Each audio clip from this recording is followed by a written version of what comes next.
Hey everyone, Brian here from Vintage Classic Specialist. Happy Monday everyone. Hope everyone had a good weekend. It is now time for another episode of Day in the Life of Vintage Classic Specialist.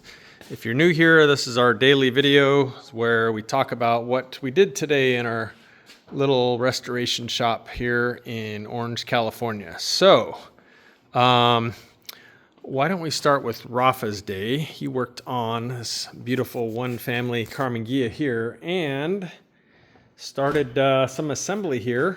Well, I mean, the car obviously has had some assembly done, but he started working on the trimmer on the window. So Ghia's way more complicated than Beetles and way harder to put together because there's all this trim that sits on the body that has seals under it, and then there's other seals, and they're kind of a pain to put together. But anyway, so yeah, he went ahead and installed those strips and seals here, and likewise on the other side. Let's see if I can work my way through the maze here. Here we go. So got it on the other side as well, and on this side he put on the, I guess you'd call it the B-pillar here, this chrome post that separates the door window on one side from the pop-out quarter window on the other side, and surprisingly in amazing condition after he polished it up with some steel wool and stuff. If you follow the channel, you know this car was like pretty rusty and crusty. I was early on in the process calling it the crusty Karmann because it was so crusty. And so, but yeah, surprisingly, chrome on the C-pillar post here, just incredibly well preserved, cleaned up fantastic. So there you go. Anyway, that took a pretty significant amount of time putting those on, believe it or not. These and then these on both sides. So let's see. He didn't get too far with it, but started looking at putting on the wood grain dash panel. So that's really a pretty early thing that you have to do in the process of assembling one of these, because you can't put it in the gauges or really like any switches or anything until that's in, because they all kind of, go through that panel essentially. So yeah, getting ready to put this on, also kind of a pain, but looks amazing when it's done.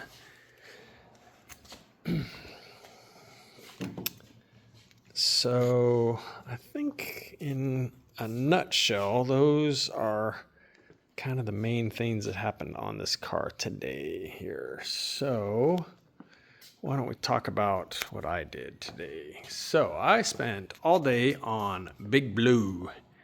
This is, of course, another one family car. This is a one family 69 Baywindow Bus, originally bought in Europe by the family while on vacation. Drove it around Europe for a couple months, fell in love with it, shipped it back here, and then the father daily drove it for 30 years, I think. Anyway, so now they're wanting us to bring it back to its previous glory, but previous glory with some big improvements, and that's where this puppy comes in, among other things. So working on the motor for this car, this is a 2161cc motor with Tech fuel injection and air conditioning. If you follow the channel, you've been kind of watching this build progress over time here. So recently got the powder coating back with this kind of dark gray hammer tone finish on it. Decided to go a bit custom on it. Usually we just do like a semi-gloss black on, well, of course on all stock motors, and then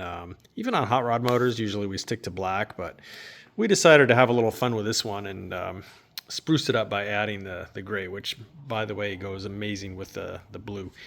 Anyway, so yeah, this is going together for real. I've had this motor together and apart sort of in mock-up phases many times. However, now pretty much everything that you see on here is on here for real, with the exception of this tin here, which is just kind of sitting here.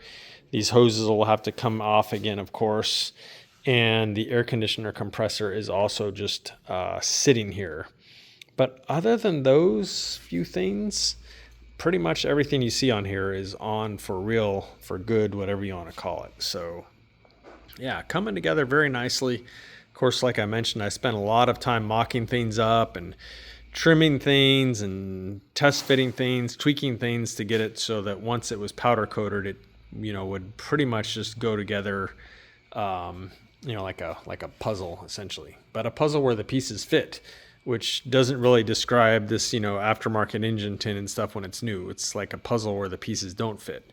So lots of time going into making all this stuff play nicely together and doing things like trimming it to clear brackets for aftermarket things like the bracket for the compressor and stuff like that. So tons and tons of work just into the engine tin on this thing alone, just to get everything, you know, again, to fit and so on. So figured out the routing for all the cables for the fuel injection system. So got everything kind of wrapped around underneath the alternator, and then the things that go down toward the back of the motor neatly through here, through a grommet.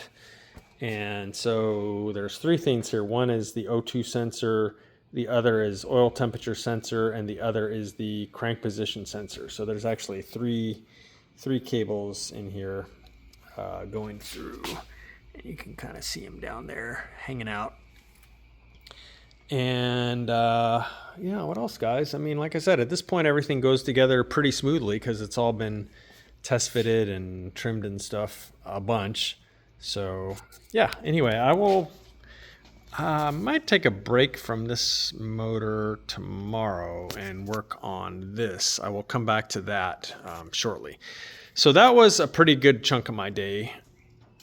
Earlier in the day, I went ahead and built the driver door for this car. So when we started, well, not when we started working on this car, at some point when we were working on it, we almost always replace the vent wing assemblies because usually the aluminum trim on them is toast. They look terrible, and the seals are shot and everything like that. And it makes more sense to just buy new assemblies. And so I ordered a pair of these back in like November or something from, let's see, I think it was from J-Bugs.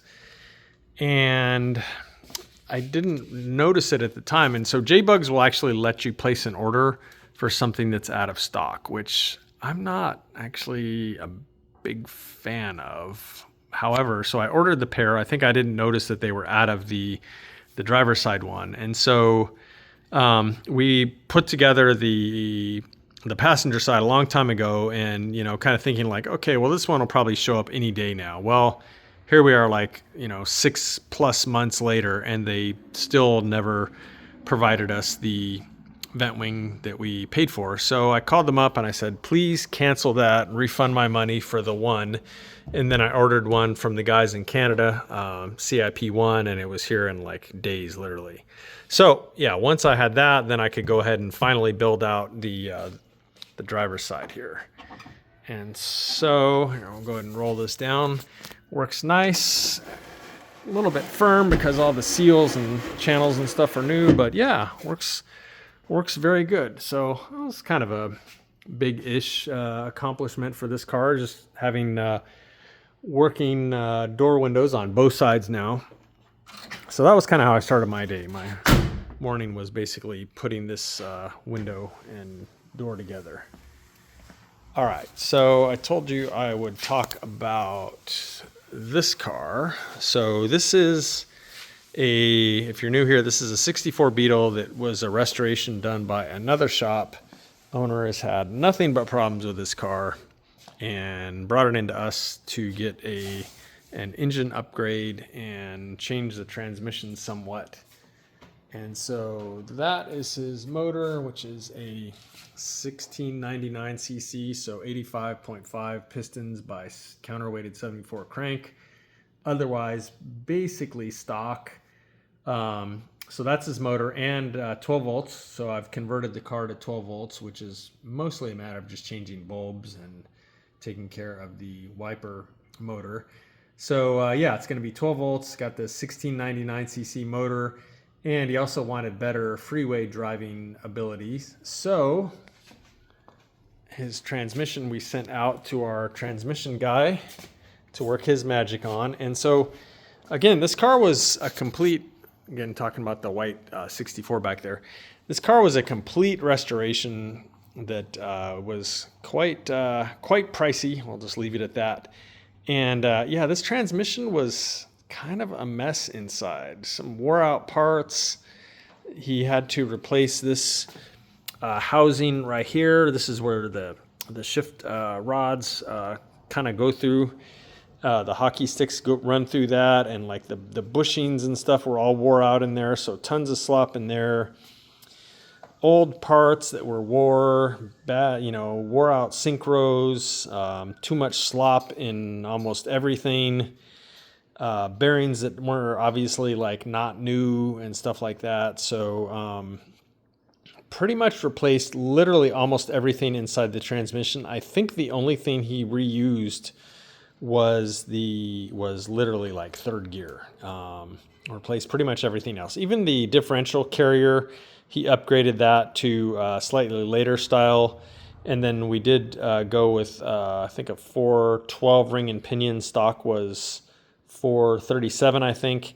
And we went with an 082 fourth gear versus an 089. So yeah, his whole gearing is going to be much better suited to driving on the freeway, and much more suited to his newfound power that he'll have, and so on. But yeah, this transmission was kind of disappointing. I was not expecting him to have to replace that much. We thought we were just opening it up for 12 volts and dropping in a fourth gear freeway flyer, but in the end, almost everything got replaced. So kind of a bummer. No one likes to pay for things twice, but again, this transmission, pretty much a mess internally.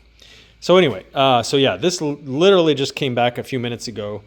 So I may go ahead and hop back on this car tomorrow now that the transmission's in. That's the only thing I was waiting on. And go ahead and put the transmission in, and then see how far I can get putting the motor in and getting it all hooked up and stuff. So yeah, probably spend some time on this one tomorrow. So check out that episode around this time tomorrow.